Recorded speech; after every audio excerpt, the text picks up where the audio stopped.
Hello dear students, welcome to biology videos, and in this video I am continuing the next bit of the topic human health and diseases.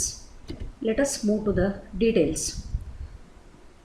In the previous video I explained about the two bacterial diseases, one is typhoid and another is pneumonia. The causal organism of typhoid is Salmonella typhi and the causal organism of pneumonia are of two types. One is the Streptococcus pneumoniae and another is Haemophilus influenzae. Both of them are causing pneumonia. So now let us go for viral diseases. In the syllabus, two viral diseases are mentioned. But in this video, I am going to explain one viral disease, that is common cold. ಇನ್ನೂ ಒಂದು viral ಡಿಸೀಸನ್ನು syllabus ಒಳಗೆ mention ಮಾಡ್ಯಾರ and it is AIDS caused by HIV. ಅದರ ಬಗ್ಗೆ next video ಒಳಗೆ continue ಮಾಡ್ತೀನಿ. ಇವತ್ತು ಇದು ಸ್ಮಾಲ್ ಇನ್ಫಾರ್ಮೇಷನ್ ಇರೋದ್ರಿಂದ I am explaining about only the common cold. The castle organism of common cold is rhinovirus. The disease common cold, it is caused by rhinovirus. ಇವೆಲ್ಲ causal ಆರ್ಗ್ಯಾನಿಸಮ್ಗಳನ್ನು ನೀವು ನೆನಪಿಟ್ಕೋಬೇಕು. Causal organism of typhoid, causal organism of pneumonia. The typhoid is caused by bacterium, typhoid is caused by Salmonella typhi and pneumonia is caused by Streptococcus pneumoniae or Haemophilus influenzae. And here is the image of the rhinovirus. This is the rhinovirus image. And this rhinovirus causes the common cold. Which organ of the body is affected? Nose and respiratory passage. Nose and respiratory passage are affected by the rhinovirus during common cold. ನೆಗಡಿ, ಶೀತ, ಇದನ್ನೇ common cold ಅಂತ ಹೇಳಿಕತ್ತದ. Mode of transmission, ಹೆಂಗೆ ಒಬ್ಬರಿಂದ ಒಬ್ಬರಿಗೆ ಇದು transmit ಆಗ್ತದೆ. It is on airborne disease that spreads by inhaling droplets resulting from cough or sneezes. It is also transmitted through contaminated objects. ಏನಿದರ ಅರ್ಥ? ಈಗ ಯಾರಿಗೋ ಒಬ್ಬರಿಗೆ ಕೋಲ್ಡ್ ಆಗಿರ್ತದೆ ಅಂದರೆ ನೆಗಡಿ ಅಥವಾ ಶೀತ ಬಂದಿರ್ತದೆ, ಅಂಥವರು ಸ್ನೀಸ್ ಮಾಡಿದಾಗ ಅಂದರೆ ಸೀನಿದಾಗ ಅಥವಾ ಕೆಮ್ಮದಾಗ ಆ ವೈರಸ್ಗಳು ರೆಸ್ಪಿರೇಟರಿ ಸಿಸ್ಟಮಿಂದ ಹೊರಗೆ ಬರ್ತಾವೆ. ಸೀನಿದಾಗ ಡ್ರಾಪ್ಲೆಟ್ಸ್ ಬರ್ತಾವೆ. ಆ ಡ್ರಾಪ್ಲೆಟ್ಸು ಹೆಲ್ದಿ ಪರ್ಸನ್ ಗೊತ್ತಾಗಲಾರ್ದೆ ಉಸಿರಾಡಿದರೆ, ಇನ್ಹೇಲ್ ಮಾಡಿದರೆ the infection will be transmitted from infected person to healthy person. ಅದಕ್ಕೆ ಕಾಮನ್ ಸೆನ್ಸು, ಕೆಮ್ಮಬೇಕಾದ್ರೆ ಯಾಕೆ we need to use the handkerchiefs and sneeze ಮಾಡಬೇಕಾದ್ರೆ, ಸೀನ್ಬೇಕಾದ್ರೆ ಸುಮ್ಮನೆ ಓಪನ್ ಆಗಿ ಹಿಂಗೆ ಕೈ ಹಿಡ್ಕೊಳ್ಳಾರ್ದೇ ಸೀನೋದೋದು ಮಾಡಬಾರ್ದು. ಯಾಕೆ during coughing and sneezing one should hold the handkerchiefs or hankies in front of nose and mouth. ಮೂಗು ಮತ್ತು ಬಾಯಿಗೆ ಯಾಕೆ ಈ ದ ಹ್ಯಾಂಡ್ ಕರ್ಚಿಪ್ಗಳನ್ನು ಹಿಡ್ಕೋಬೇಕು ಅಂದರೆ ಸೊ ದ್ಯಾಟ್ ಕೆಮ್ಮಿದಾಗ ಮತ್ತು ಸೀನಿದಾಗ ಏನು ಡ್ರಾಪ್ಲೆಟ್ಸ್ ಬರ್ತಾವೆ ಆ ಡ್ರಾಪ್ಲೆಟ್ಸ್ ಒಳಗೆ ಈ ರೈನೋವೈರಸ್ ಇರ್ತದೆ. ಅಂಥದ್ದು ಮತ್ತೊಬ್ಬರು ಇನ್ಹೇಲ್ ಮಾಡಿದರೆ ಅವ್ರಿಗೂ ಇನ್ಫೆಕ್ಷನ್ ಸ್ಪ್ರೆಡ್ ಆಗ್ತದೆ. It is also transmitted through the contaminated objects. ಯಾರಿಗೆ ಈ ರೈನೋವೈರಸ್ ಇನ್ಫೆಕ್ಷನ್ ಆಗಿ ಕಾಮನ್ ಕೋಲ್ಡ್ ಇರ್ತದೆ ಅಂಥವರು ನೀರು ಕುಡಿಲಿಕ್ಕೆ ಬಳಸಿದಂಥ ಬಾಟಲ್ಸ್ ಇರಬಹುದು, ಏನಾರೇ ತಿನ್ನಲಿಕ್ಕೆ ಯೂಸ್ ಮಾಡಿದಂಥ ಸ್ಪೂನ್ ಇರಬಹುದು, ಅದರ್ ಎನಿ ಯುಟೆನ್ಸಿಲ್ಸ್, ಬೇರೆ ಯಾವುದೋ ತಿನ್ನಲಿಕ್ಕೆ ಕುಡಿಲಿಕ್ಕೆ ಬಳಸೋವಂಥ ವಸ್ತುಗಳನ್ನು ಅವರು ಯೂಸ್ ಮಾಡಿದ್ದನ್ನು ಕ್ಲೀನ್ ಮಾಡಲಾರ್ದೇ ಮತ್ತೊಬ್ಬರು ಯೂಸ್ ಮಾಡಿದರೆ ಅಂಥವ್ರಿಗೂ ಇನ್ಫೆಕ್ಷನ್ ಏನಾಗ್ತದೆ, ಟ್ರಾನ್ಸ್ಮಿಟ್ ಆಗ್ತದೆ. Then what are the symptoms? Symptoms ಏನವ ಇದಕ್ಕೆ? The symptoms of common cold are So this infects nose and respiratory passage. One thing you remember, pneumonia ಒಳಗೆ ಅಲ್ವಿಯೋಲೈಗೆ ಇನ್ಫೆಕ್ಷನ್ ಆಗಿರ್ತದೆ. ಇಲ್ಲೇ nose and respiratory passage, trachea and tracheal bronchus, nasal congestion ಅಂದ್ರೆ ಮೂಗು block ಆಗಿ ಉಸಿರಾಡಲಿಕ್ಕೆ problem ಆಗೋದು. And nasal discharge, a watery sticky content is discharged from the nose. ಮೂಗಿನಿಂದ ಒಂಥರ ಇರಿಟೇಷನ್ ಆಗಿ watery content, sticky watery content discharge ಆಗ್ತದೆ. Sore throat, irritation in the throat, ಗಂಟಲು ಕೆರೆತ ಉಂಟಾಗ್ತದೆ. Then hoarseness, this is the change in voice, ಒಂಥರ voice rough ಆಗಿ ಗಡಸನಿಸ್ಲಿಕ್ಕೆ ಸ್ಟಾರ್ಟ್ ಆಗ್ತದೆ. Because the nose and respiratory passage are infected. Hoarseness or hoarseness both can be pronounced. Cough, ಕೆಮ್ಮಿರ್ತದೆ. Headache will be there, mild headache and tiredness, ಒಂಥರ ಸುಸ್ತು ಅನಿಸ್ಲಿಕ್ಕೆ start ಆಗ್ತದೆ. All these are the symptoms of common cold. And these symptoms, here disease ಅಂತ mention ಆಗಿದೆ, ಇದು symptoms. The symptoms lasts for 3 to 7 days. Please make it corrected, make it right. This is not the disease. ಇಲ್ಲಿ disease ಅಂತ ಮಾಡಬೇಡ್ರಿ, ಅದನ್ನು symptom ಅಂತ ಮಾಡ್ಕೋರಿ. The symptoms lasts for 3 to 7 days. So these are the terms that you need to remember with respect to common cold. Which is the causal organism? Rhinovirus. So common cold is a viral disease. It is caused by rhinovirus. ಇದು ಯಾವ body ಪಾರ್ಟನ್ನು infect ಮಾಡ್ತದೆ? Nose and respiratory passage. How it is transmitted?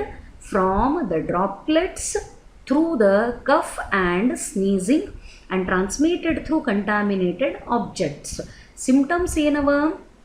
Nasal congestion, nasal discharge, sore throat, hoarseness, cough, headache and tiredness. And all these symptoms last for 3 to 7 days.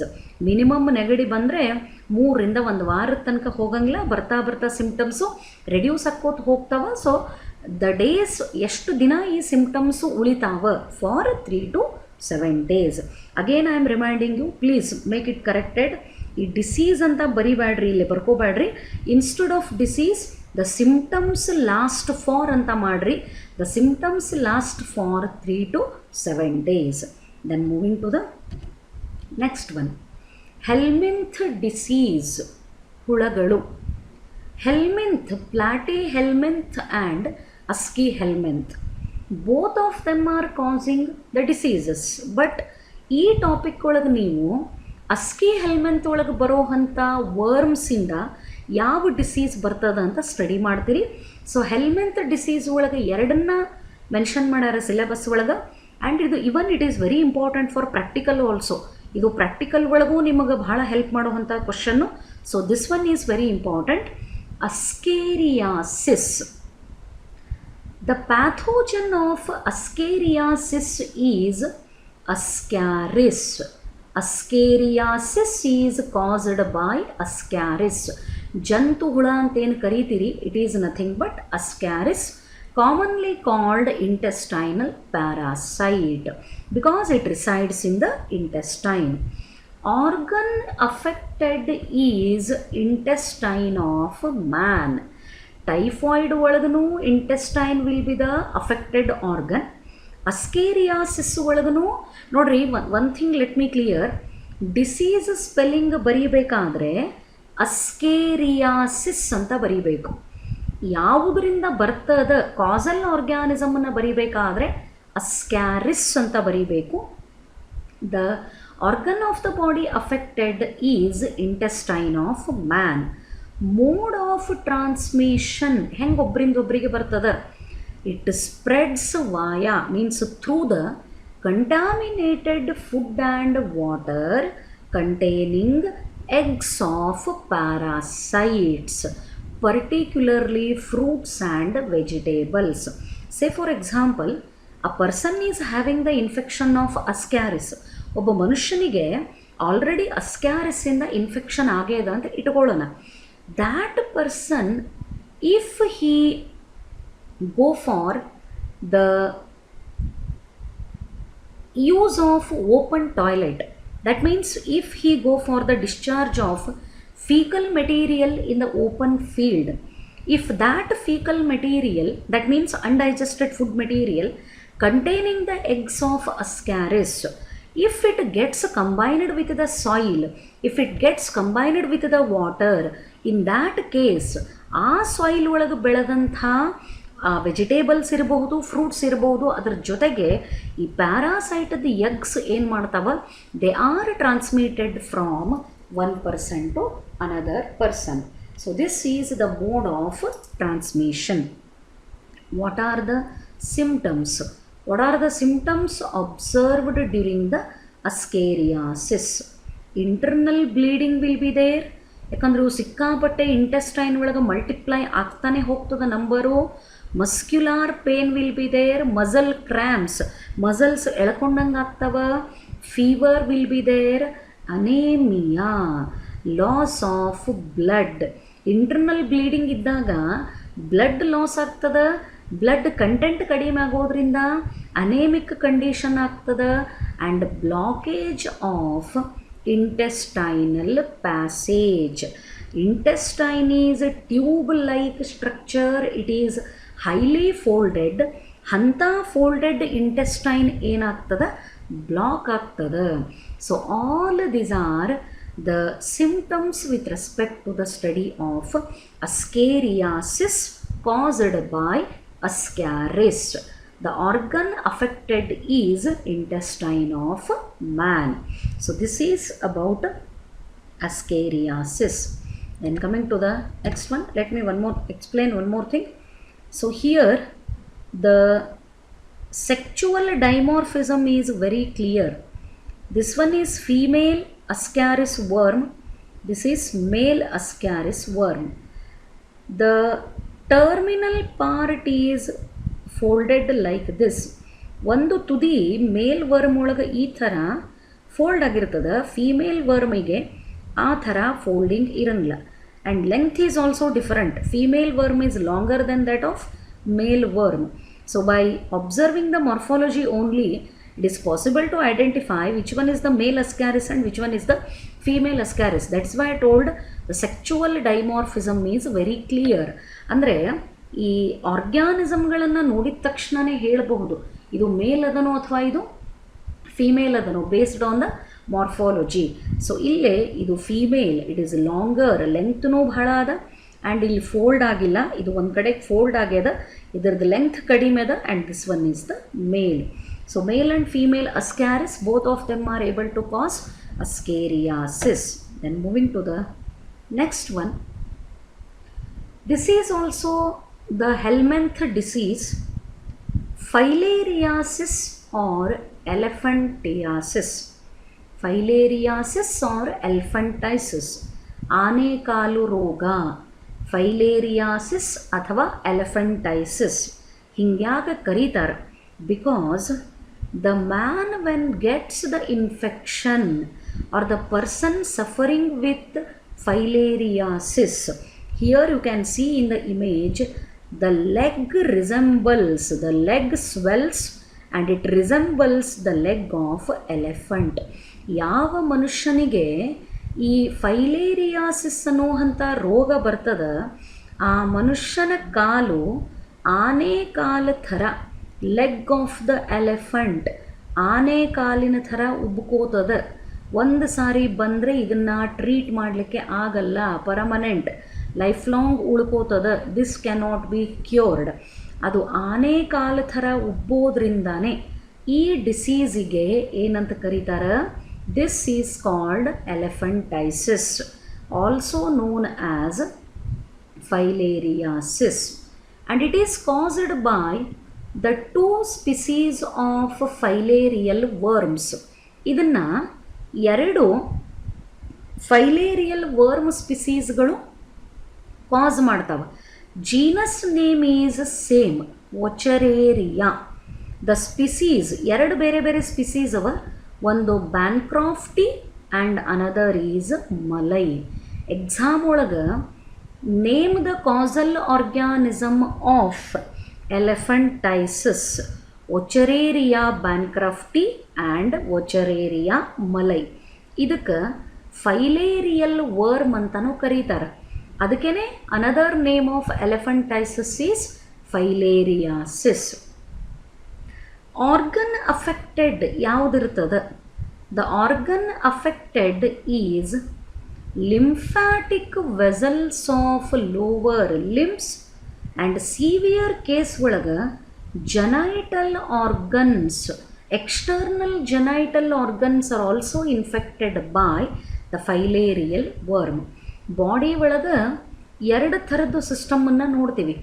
ಒಂದು blood ವೆಸಲ್ಸದ್ದು, ಇನ್ನೊಂದು lymphatic vessels. Blood is the colour fluid of the body, lymph is colourless fluid of the body. ಈ ಲೋಮನಾಳಗಳು ಅಂತ ಏನು ಕರಿತೀರಿ ಕನ್ನಡನಾಗ, they are nothing but lymphatic vessels. ಆ ಲಿಂಫ್ ಸರ್ಕ್ಯುಲೇಟ್ ಆಗುವಂಥ ವೆಸಲ್ಗಳು ಬ್ಲಾಕ್ ಆಗಿಬಿಡ್ತಾವೆ. ಆ ಲಿಂಫ್ ಅಲ್ಲೇ ಅಕ್ಯುಮಿಲೇಟ್ ಆಗಿ ಕಲೆಕ್ಟ್ ಆಗಿ ಕೊನೆಗೆ ದಟ್ ಪಾರ್ಟ್ ಸ್ವೆಲ್ಸ್, ಅದು ಸಿಕ್ಕಾಪಟ್ಟೆ ಉಬ್ಬ್ತಾ ಹೋಗ್ತದೆ, ಊದ್ತದೆ. ಅದಕ್ಕೇ it is appearing like that of elephant leg. Therefore the disease is called elephantiasis.